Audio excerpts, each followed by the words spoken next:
Hi, everyone. Hope you're having a great Tuesday afternoon. Thanks so much for joining me for my most recent Facebook Live. For those of you who I don't know, I am Anjali Varma, and I am a business coach. I hold masterminds for female entrepreneurs, and I run the Mompreneur Tribe, where maybe you are watching this, but if not, and you're finding this on YouTube or my blog, would love for you to join my Mompreneur Tribe Facebook group and subscribe to my newsletter, AnjaliVarma.com, for ongoing tips. So I go live once a week to share tips on everything from running your business to networking, marketing, and some fun lifestyle topics as well, including last week's back to school home organization tips. So if you have not caught some of my old Facebook Lives, you can find them either in the Mompreneur Tribe Facebook group, or you can find them on my YouTube channel by searching The Modern Mompreneur.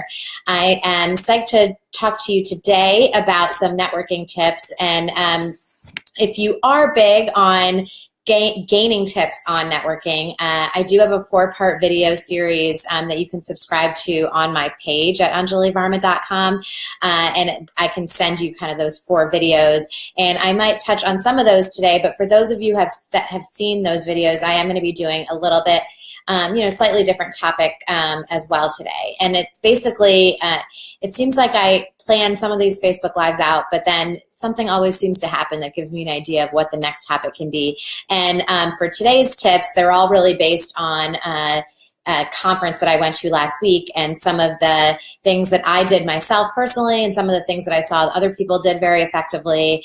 So I just wanted to share with all of you, because as many of you know, I'm a huge proponent of networking if you're an entrepreneur or small business owner, because I think you are your brand, and no one is going to sell your business better than you are. So you should be trying to get out there as much as you can to spread the word about your business to anyone who is willing to listen.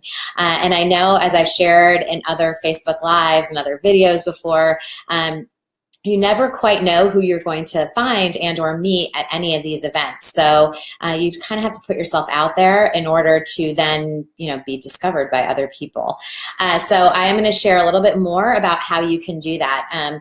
So, first I want to say that today in my mastermind group, it came up, one of the women was saying that she feels like, I feel like a lot of entrepreneurs, they need to put themselves out there more, but she was the opposite, where she felt like she was just in too many places and she was spending too much time kind of out there doing speaking gigs and or at networking events. And I do think there is such a thing as being, kind of doing too much and trying to be too many places at once. So I definitely do first want to say that, if you are someone who hasn't been to a ton of events or doesn't do a ton of networking, then you definitely need to get yourself out there.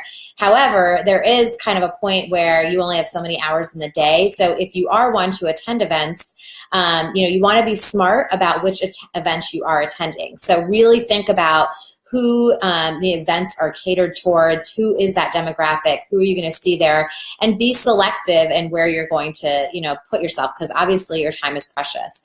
However, it is worth it for you to be somewhere. So kind of that's my first nugget. And please tune in and let me know you're there, and or let me know your thoughts on selecting networking events. And I do have a whole video on how you can find events that are appropriate for you, so you can go and find that as well. So once you are going to head off to a conference and or a networking event, I do think there's a couple of things that you can do the night before.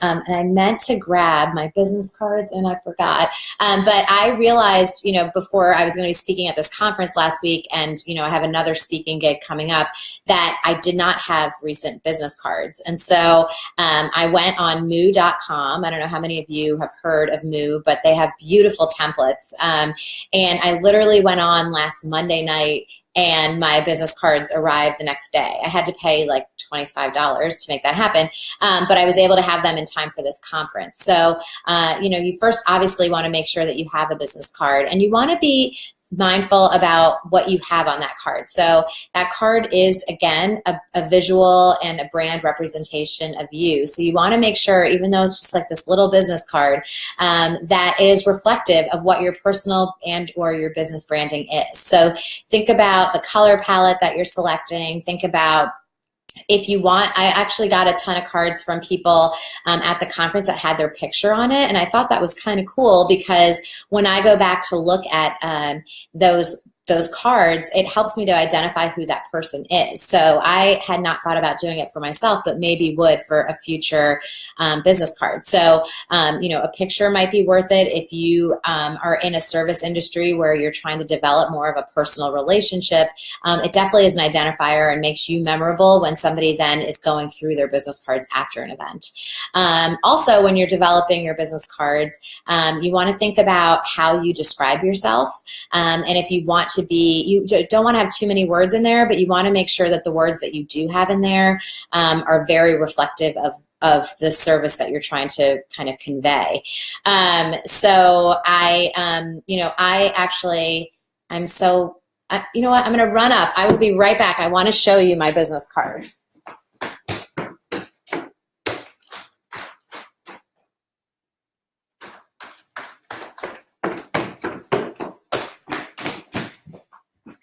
Okay, good. You're all still there. I didn't lose everybody. Sorry. Okay, so this is what I put together. And honestly, I feel like I could have a meetup or do a Facebook Live on creating the perfect business card.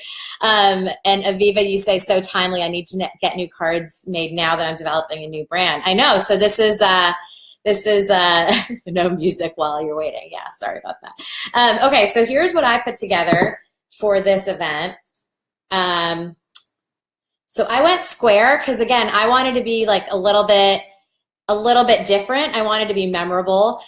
For those of you that know me, you know my branding has the black, white, and pink. So this template was cool because I could get a little bit of everything. And it took me a long time to figure out what I wanted these words to be. But this is what I mean. Like, you don't want to necessarily be the obvious, oh, I am XYZ service provider. You might want to think about being a little more creative in how you convey your messaging, even on this card. So I went with business coach, influencer, and mompreneur.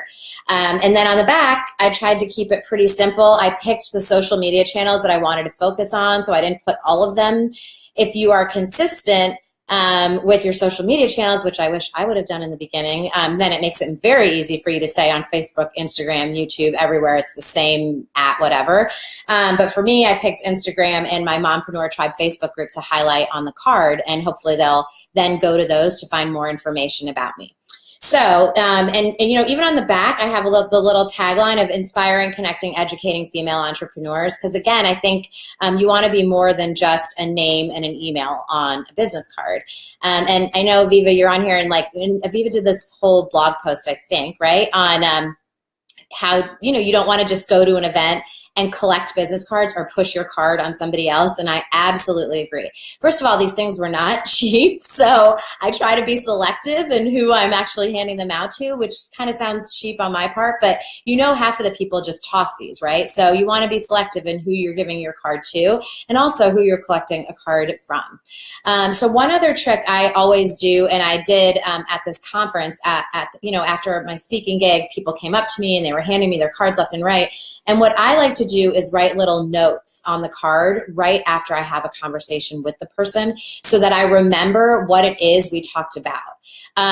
So if, for instance, they were interested in my masterminds, I wrote that down literally as I was talking to them, or right afterwards, so that I remember to send an email to them specifically about masterminds. Or if I received a card from somebody and they were interested in working with me or had questions for me, I knew exactly how to follow up. So I highly recommend having a pen handy at all times and a little notebook. But I think writing it on the business card is the easiest and best way to know how to follow up. Okay, so that's my little business card tutorial. Again, these are mine, and it was moo.com. And they have great templates. So I highly recommend. I don't know if other people have recommendations on where they've gotten their cards. Thank you so much, Guvinder. Thank you. Love my cards and the color palette. What I did was literally sat down and wouldn't let myself get up until I hit order, because sometimes I deliberate way too long on these things. And at the end of the day, you can always order new ones. So don't take too much time, but put some thought into the content that you put on that business card. And Aviva says she likes to wait until people ask for the card as opposed to just kind of pushing them out. And I absolutely agree with that. So that is the first tip for networking. You guys chime in and let me know if there are any other places you have found or printed your business cards that you recommend for some of the other people in the room, and or if you have a business card distribution strategy. It sounds kind of lame, but there really is a rhyme and reason to everything you do when you're networking. So as far as prepping for an event before you even attend, another thing I highly recommend, and we all know how much you need to have an elevator pitch ready at all times, but you kind of want to practice it in your head once or twice before you attend an event. And again, you want to think about who your audience is at the event, the type of people you're going to be interacting with, and that might have you kind of tweak the elevator pitch, right? So you shouldn't have the same pitch for every single person. It really should depend on who you're going to be talking to. So are you going to be talking to more influencers in the room? Are you talking to prospects? Are you talking to people who you might be able to partner with? Depending on who the crowd is, it's going to change up your message a little bit. And even when I kind of walk into a group, I like to think about it because you can't be somebody to everybody. So I found myself at this conference, sometimes I was talking about my mastermind groups, sometimes I was talking about my Facebook group, sometimes I was talking about my business coaching, and I tried to just focus on the one thing I thought was most appropriate for the person standing in front of me so that I'm not overwhelming them with 50 different things. And again, if you sell them in that 1 minute interaction, they're going to go and find information about all the other things that you have as well. So having a succinct tagline for every service that you provide and entering a networking event and trying to determine what the most appropriate tagline is going to be the most effective for you. So I would love to hear from you guys if that is something that you guys have tried, and or at your next event, just think about it a little bit, because I found that I do have a lot of different directions that I'm moving in. But right now, for me, it's very big to try to build the Mompreneur Tribe Facebook group and also my mastermind groups. And so that's where I've decided to focus when I go to in-person events. If it's the right crowd, I start with those two things before I dive into all the other things. So having an elevator pitch ready to go and knowing your crowd and having the one-liner about it, I think is huge going into a networking event. So at the event, I do have another video on tips when you are at an event, so I'm going to try not to be repetitive, but you should definitely go check that out if you're interested in more of a deep dive. I do think, obviously you want to put yourself out there as much as you can, so you should have the goal of meeting with at least 3 to 5 people at any event that you attend, and you want to walk into that crowd with the objective of learning about the other person first. So I know we've all been there where you're at somewhere and someone kind of pushes their way in and they shove their card in your face and they're like talking to you about a mile a minute about everything that they do, and that can be a huge turnoff. So just think about first getting the value or letting the other person talk, and it will really open up a better flow of communication for you then to have the opportunity to talk a little bit about yourself and your business. And you will have that refined elevator pitch we just talked about, so that it is a seamless conversation and it's not just a deep dive of info. Thank you, Aviva. I'm glad that you agree. Also, okay, I talked about this, not wanting to push your card on everybody and having a clear message. Sorry, I'm just grabbing my notes really quick. Also, I could go on and on about this, and I'm big on the personal brand, but think about how you're presenting yourself at every networking opportunity. So fake the confidence if you don't have it.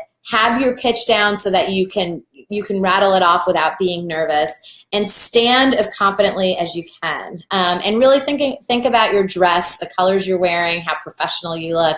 I kind of harp on this, and I don't know if everyone agrees with it, but the more professional and put together you look, the more apt people, unfortunately, are willing to talk to you and hear from you and follow up with you. So you are a package, and you need to deliver yourself in that way at networking events. So something I highly recommend as well. So then I think the other huge part of networking, sure, there's, you want to be there and interacting, but the follow-up is probably as important as you actually being at an event. So again, if you have those cards and you write notes, it's going to make the follow-up so much easier. And I did, get like 1 or 2 canned emails from people I met, which I don't know, can be kind of a turnoff. But I try to, send out a personal email responding to whatever it is they inquired about at the event. And again, I've written down on that card what it is that we talked about, so I can be personal. And I think being timely is critical. So I usually actually try to have an hour blocked in after an event, or a half hour after an event to do that follow-up, so that it doesn't fall off the radar. It doesn't always happen, but that is the most ideal, is literally right after someone has met you, making that follow-up connection with them. You are way more likely to make that connection into something real if you do it immediately, so that they remember you, and there's context, to the conversation that you've had. So I, after the Power Conference, came home and drafted the emails that I was going to send to everybody, and I didn't have a chance to actually send them out. So I left the cards of all the people I was emailing scattered around my desk in a messy fashion, and basically on purpose, so that the only way I could clear that clutter was to send those emails out. And it kind of sounds lame, but I feel like we need these little tips and tricks in order to get us to do some of those things that fall like to the bottom of the to-do list. And quite honestly, sending a follow-up email, you should have templates already in place. If you don't, maybe that's your first step. And so it should not be this huge time commitment, and it's just better to bang it out. So if you can't do it within like the hour after kind of attending an event, thinking about creating those the clutter, the little Post-its, but like whatever it is that will make it top of mind, so that you somehow get that follow-up email out within, a 24-hour time period. So those were my big tips on following up. Did anybody else have any other tips on the follow-up? And I think, there were a couple of amazing things that came out of me attending the Power Conference last week that I wanted to share with you guys, just as a reminder of how attending conferences and networking events, there's a lot of cool things that can come out of it. So for me, number one, I had at least 6 people come up to me, and some of them I knew and some of them I didn't, talking about the value that they get from being a part of the tribe and the resources posted, and that they watch my Facebook Lives. And as you guys know, sometimes I feel like I'm just like out there talking to a camera, which I am. And you don't know if anyone's on the other end and how much, people were telling me the value. And so outside of it making me feel amazing, so thank you all for that, it was a good reminder for those of you who are trying to build a following, and particularly if you're trying to become an influencer, there is nothing like being in person. So you can create social media posts, and you can create online tribes, but there really is something about that human interaction which is big as well. So you want to try to be out there in person and meeting with who those followers you are trying to build, where they are and who they are, because there is just something, first of all, you gain a better understanding when you're having a conversation with people. You better believe I took the time to ask them what it is they've learned, what they've liked about it, what are topics they want to hear about. I took that time and I was able to have that conversation because I was there in person with them, as opposed to having like a post in the comment and then wait for someone to come back and then they post and then I wait. And so, yeah, there's nothing like an in-person interaction. So networking is great for building prospects and customers, but also for those of you who are trying to build a following and or become an influencer, networking and in-person events are amazing for that as well. I also found by speaking at this event, I gained some new social media followers, and maybe grew my email list by by 10 people.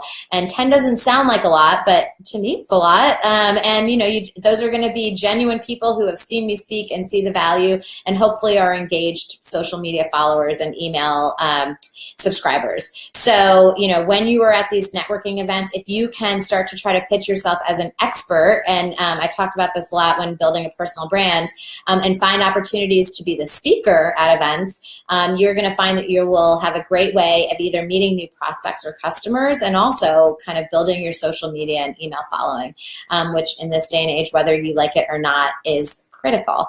Another thing that I saw that came out of attending this networking event was just the opportunity to hear what other people are out there doing. So it gave me ideas maybe on future business models and or different industries that I might want to focus on for these Facebook Lives. So again, it's not just about meeting prospects and or customers. It's also about educating yourself and getting out there and kind of learning what else is out there. So, when you're looking at future networking events, you kind of want to think of all of those things, right? Sometimes you're going to be going with the idea of finding new prospects and customers. Sometimes you're going to be going with the idea of finding other people that you can learn from and or collaborate with. So more influencers, industry experts. Sometimes you're going to be going with the idea of trying to educate yourself on your industry or on a silo of your business that you might not have as much expertise in. So when you are going out to pick those networking events, think about those different silos, and you should try to be hitting at least one of those every quarter, let's say. So that's kind of my tip of the day. I would challenge all of you to go out and try to figure out 3 networking events that you can attend between now and the end of the year. I'll give you a few ideas. I'm speaking at Blogalicious in Miami in a couple weeks, which is an amazing conference, more geared towards influencers and bloggers. So if you're interested in learning about building a tribe through video and live streaming, I'm going to be talking, and there's a ton of other amazing speakers.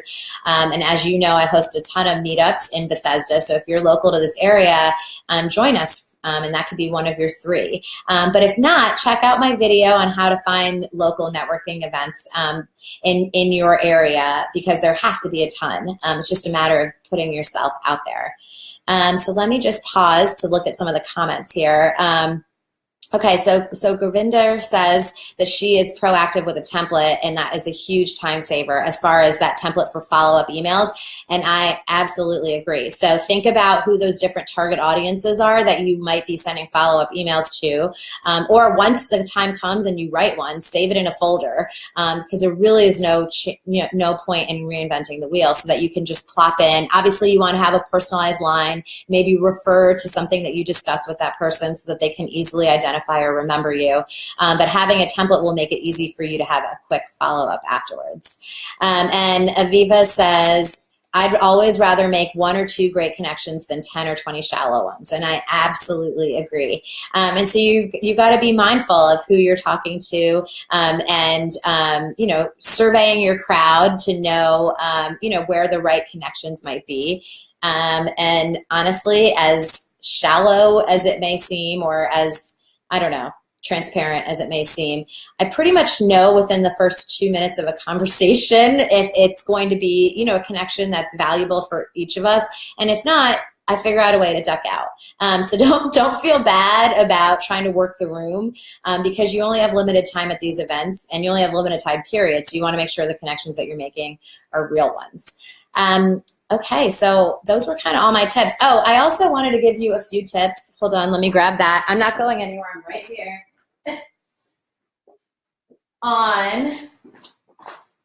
Here's a tip if you're live streaming. Be more prepared than me and have your props sitting right next to you. I changed my set at the last minute because I wanted to mix it up a little bit, so hence the props not being with me. So if you're speaking at an event, one other thing I wanted to, and I think this is a little more obvious, but just in case, I usually put together like a little Excel. This isn't that beautiful. I'm sure many of you have prettier ones, but basically this is a sheet that I put at the table in front of wherever it is that I'm speaking, that asks for the name and the email And I have a bunch of columns, meetups, newsletter, masterminds, video course where they can check what it is they're interested in. And really what this is doing is having them opt into my email for sure, right? We always want to be thinking about email capture. So this is getting those people, getting their information immediately. But also if they're interested in coaching and or masterminds, things that I'm, more upselling, then I know I have kind of a captive audience, and I can send that follow-up email immediately and maybe do it again when a mastermind group opens up. So, always when you are speaking, make sure you've got some sort of capture ready. And I actually love collecting the business cards if I'm talking to them in person for two reasons. One, I jot down the note, and that's always helpful. And two, you often cannot read what people scribble. So it is nice to get a card that is printed so you make sure that you get the right email address. But doing this is pretty much how I, increase, let's say, my newsletter by 10 or 15 people at this conference by doing this and collecting the cards. And I just wanted to show you like a few examples. Like, I don't know if you can see this, but see, I like basically for anyone who I got a card, I wrote it on the back so I know what I'm sending them. And, one person even told me she doesn't not want to be on my newsletter, but she wanted me to follow up about a business opportunity. So I wrote that too, so I don't annoy her and spam her when she asked me specifically not to. Okay, so any other comments or questions on networking? I'm happy to stick around for a minute or two to answer any questions that you guys might have.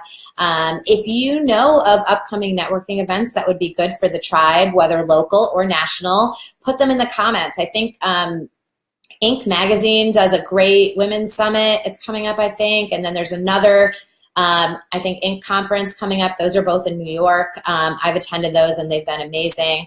But in the comments, please share with the tribe any other upcoming conferences that you might have. Any questions you have for me, I'm always on here, so I'm happy to answer it. And if you have friends who could benefit from these Facebook Lives, please spread the word. Would love to grow the tribe, and also would love to hear from you on topics always that are of interest.